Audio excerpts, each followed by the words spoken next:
اس لیے میرے بزرگوں دوستوں میں یہ سمجھانا چاہتا ہوں کہ دعوت اور تبلیغ اس کا تصور اور اس دعوت کی محنت کی ذمہ داری کا ادا کرنا نقل و حرکت کے علاوہ ممکن نہیں ہے۔ ایک جماعت چلی دعوت دینے کے لیے،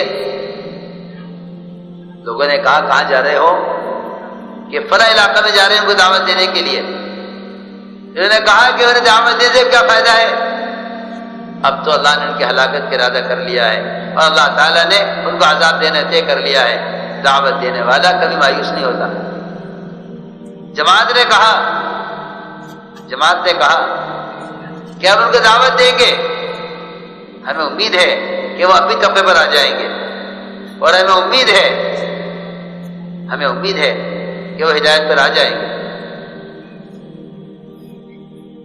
اور دوسری وجہ یہ ہے ہمارے دعوت دینے کی کہ ہم اللہ کے یہاں اپنی ذمہ داری کے پورا کرنے والے مانے جائیں گے۔ یہ میں عرض کرنا چاہتا تھا کہ قرآن اس کو بیان کر رہا ہے۔ قالوا معذرة إلى ربكم ولعلهم يتقون، ہم اسے جا کر دعوت دینا چاہتے ہیں تاکہ اللہ کے یہاں ہم اپنی ذمہ داری کو پورا کرنے والے مانے جائیں۔ اس زمانے میں تو لوگ اخبار میں ایک کالم دے کر دین کی باتوں کا سمجھتے ہیں ہم نے ذمہ داری ادا کر دی ہے۔ نہیں، اس کو نہیں کہتے دعوت۔ دعوت تو نقل و حرکت کے ذریعے لوگوں کو ان کے ماحول سے نکال کر عمل کے ماحول میں لانا، یہ دعوت ہے۔ اس کو دعوت کہتے ہیں، اس کو دعوت کہتے ہیں کہ عمل کے ماحول سے نکال کر اپنے ماحول میں لاؤ، اس کو دعوت کہتے ہیں۔ اس لیے حضور اکرم صلی اللہ علیہ وسلم نے صحابہ کو جو ڈالا تھا نقل و حرکت پر، وہ ڈالا کس لیے تھا؟ وہ اس لیے نہیں تھا کہ تم بات پہنچا کر آ جاؤ، وہ اس لیے ڈالا تھا نقل و حرکت پر کہ تم جہاں جاؤ وہاں والوں کو دعوت دے کر ان کو ان کے ماحول سے نکالو۔ ان جاہلوں کو علماء حق سے جوڑو، ان جاہلوں کو علماء کے مجالس سے جوڑو، اور انہیں دعوت دے کر ان کے ماحول سے نکالو اور انہیں عمل کے ماحول میں لا کر رکھو۔ بے شمار قصے ہیں کہاں تک بیان کیے جاویں۔ سیرت بھری ہوئی ہے اس سے کہ صحابہ پھرتے اسی لیے تھے تاکہ جو جہاں ملے اس کو وہاں سے نکال کر اپنے ماحول میں لائیں۔ اور یہ بات حق ہے اللہ کی طرف سے کہ جو اللہ کے دین کی دعوت کو لوگوں تک پہنچائیں گے اللہ ان کی حفاظت کرنے والے ہیں، اور اللہ ان کی دعوت پر لوگوں کے قلوب کو خیر کی طرف پلٹنے والے ہیں۔ آپ دیکھیے سفر ہجرت بڑے خطرے کا سفر تھا۔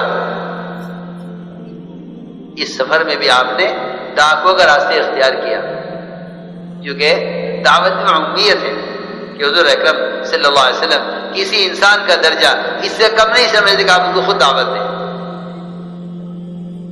ڈاکو کون ڈاکو کو اچھی نظر سے دیکھے گا؟ کون ان سے ملنا چاہے گا؟ اور آپ نے مکہ مکرمہ سے نکلنے کے لیے اس خطرے کے وقت میں بالارادہ وہ راستہ پکڑا جس کے بارے میں صحابہ نے عرض کیا تھا کہ اس میں ڈاکو ہیں۔ فرمایا ہمیں ڈاکوؤں سے ہی ملنا ہے، ان سے ملنے کے لیے راستہ اختیار کیا۔ سوچو تو صحیح ذرا دعوت کی اہمیت۔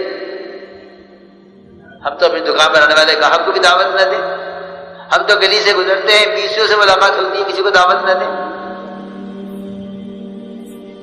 جی ہاں، اور آپ ڈاکوؤں کو دعوت دینے کے لیے ایک خطرے کا سفر ہجرت کا، اس خطرے پر دوسرا خطرہ کیوں بھائی؟ آپ بتائیے اگر آپ سے کہہ دیا جائے کہ اس راستے پر ڈاکو ہیں لوٹ مار کر رہے ہیں تو کیا آپ راستے پر جائیں گے؟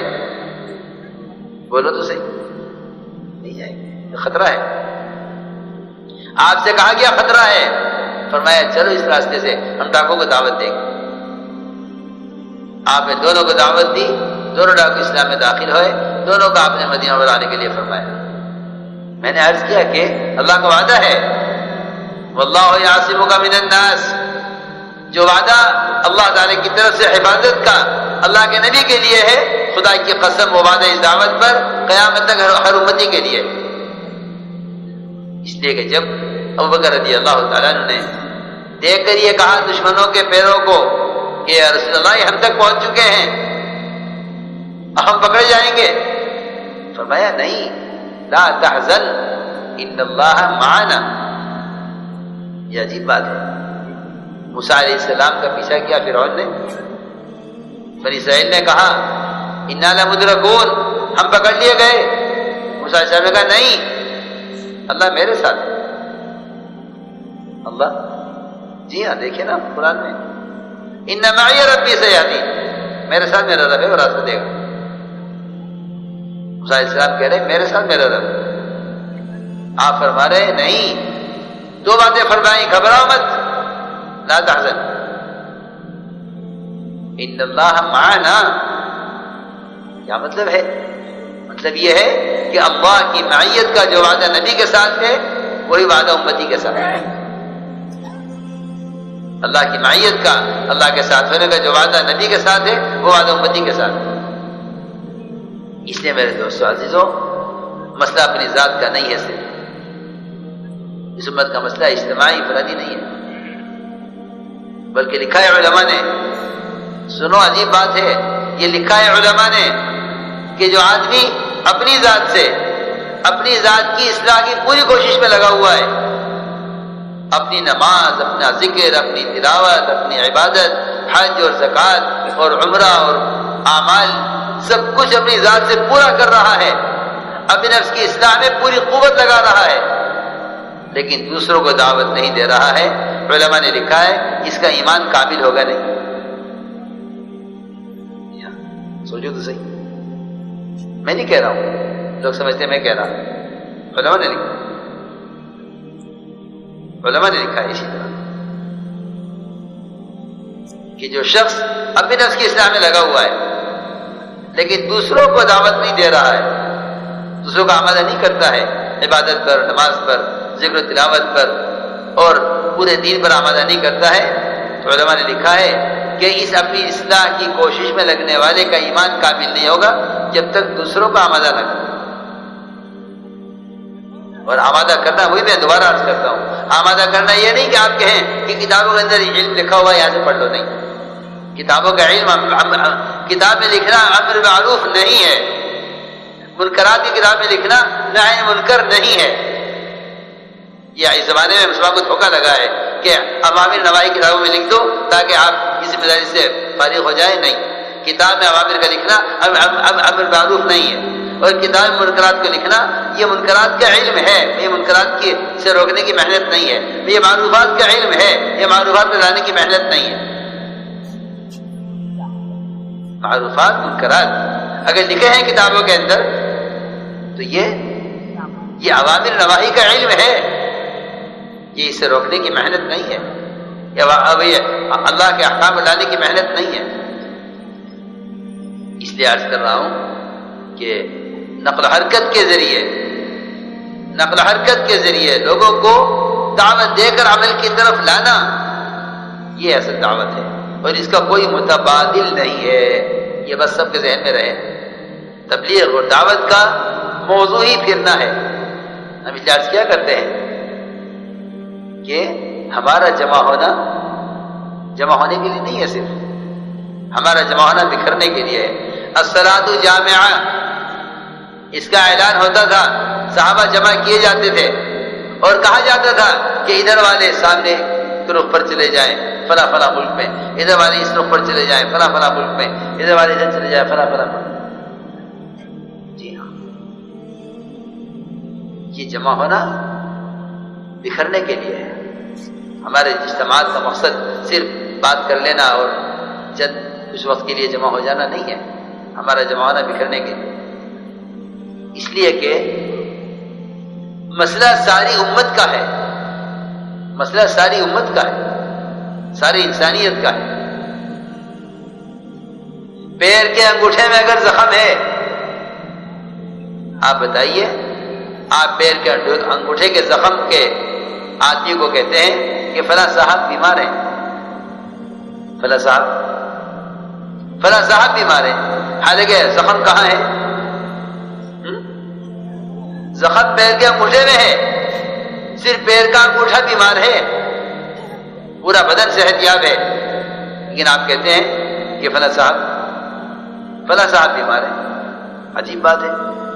جب حدیث میں فرما دیا کہ ساری دنیا میں بکھرے ہوئے مسلمان ایک جسم کے اعضاء کی طرح ہیں، پھر آپ یہ کیوں کہتے ہیں کہ نہیں دین انسان میں تو بہت دین ہے، کافی ہے، فلاں ملک میں بے دینی ہے تو اس ملک کی ہے، پھر آپ یہ کیوں کہتے ہیں کہ فلاں صاحب بیمار ہے؟ یہ کہنا چاہیے انگوٹھا بیمار ہے۔ میں کچھ کہنا چاہتا ہوں، اس ایک انگوٹھے کی بیماری پورے بدن کی بیماری سمجھی جاتی ہے، حدیث میں ہے کہ پورا بدن بے چین ہے انگوٹھے کے زخم کی وجہ سے۔ ایسے ہی میں عرض کرنا چاہتا ہوں کہ اس ملک میں رہنے والا ہر مسلمان، صوبے میں رہنے والا ہر مسلمان، اس علاقے میں رہنے والا ہر مسلمان سارے عالم کے لیے بے چین ہو کہ اگر امریکہ میں ایک آدمی نماز نہیں پڑھتا ہے تو ہندوستان کا مسلمان اس کے لیے بے چین ہو۔ یہ نہیں کہ میری ذمہ داری نہیں، ہم یہ عرض کرنا چاہتے ہیں کہ ساری دنیا کے مسلمان ایک جسم کے اعضاء کی طرح ہیں، پیر کے زخم کا انگوٹھا پیر کا نہیں ہے، یہ پورے بدن کا زخم ہے۔ بخار پورے بدن کو ایک زخم کی وجہ سے۔ اگر مسلمان کی بے دینی سے متاثر نہیں ہے تو سمجھ لو کہ اس کو فالج پڑ گیا ہے، کیونکہ جب فالج پڑ جاتا ہے کسی پر تو اس کے پیر میں کیل چبھے یا اس کے، آپ دیکھیں گے جب فالج ہو جاتا ہے نا، ڈاکٹر ان کے پیر میں کوئی چابی یا کوئی کیل چبھا کے دیکھتے ہیں۔ اگر پیر ہلے اور مریض پورا بدن اس کا ہل جائے اور مریض کو تکلیف محسوس ہو، ڈاکٹر کہتے ہیں الحمدللہ آپ کا مریض خطرے سے باہر ہے، اٹیک ہوا ہے اس کو، لیکن ایسا نہیں ہے، فالج کا اثر نہیں ہے۔ جی ہاں، آپ دیکھتے ہیں نا، کیوں بھائی میری بات سمجھ میں آ رہی؟ جس کو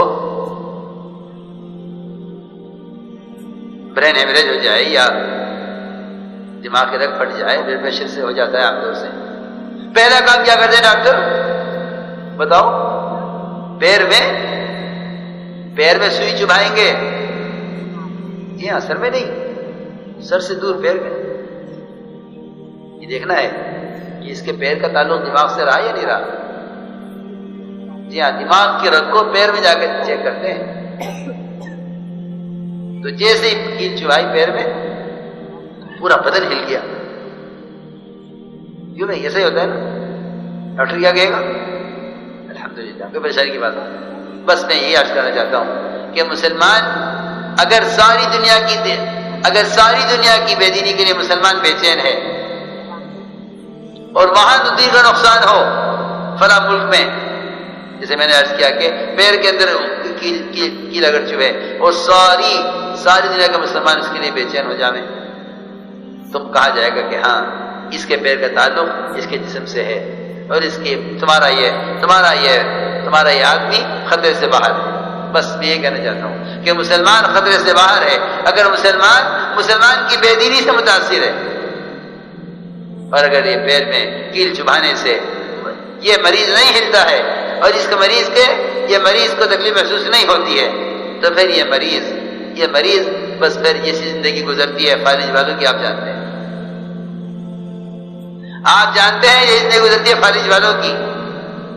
آپ جانتے ہیں کہ ان کی زندگی موت برابر ہوتی ہے، ان کی موت و حیات برابر ہوتی ہے۔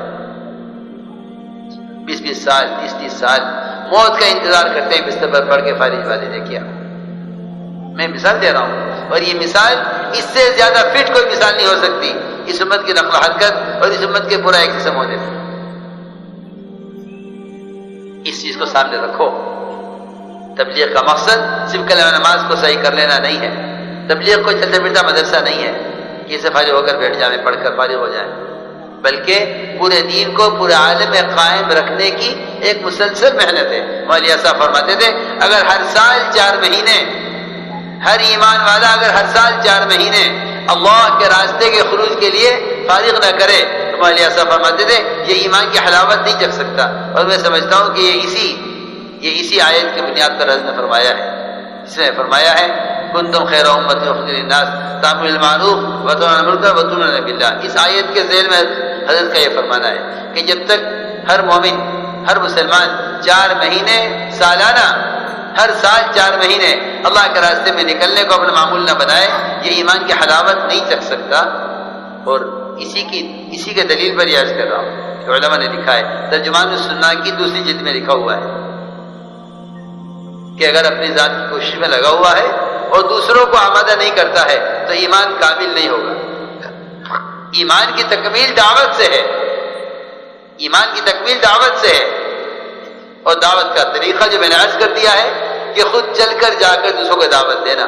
آپ دیکھیے نا، صحابہ کا عمل، گشت ہو رہا ہے مسجد سے باہر، قم بنا نؤمن ساعتن، اجلس بنا نؤمن ساعتن، تعال بنا نؤمن ساعتن، ہمارے ساتھ آؤ، ہمارے ساتھ چلو، ہمارے ساتھ بیٹھو۔ کیا ہے یہ؟ یہی تو ہے وہ جس کو صحابہ فرما رہے ہیں کہ ہم اس لیے کرتے ہیں تاکہ ہمارے ایمان میں زیادتی ہو۔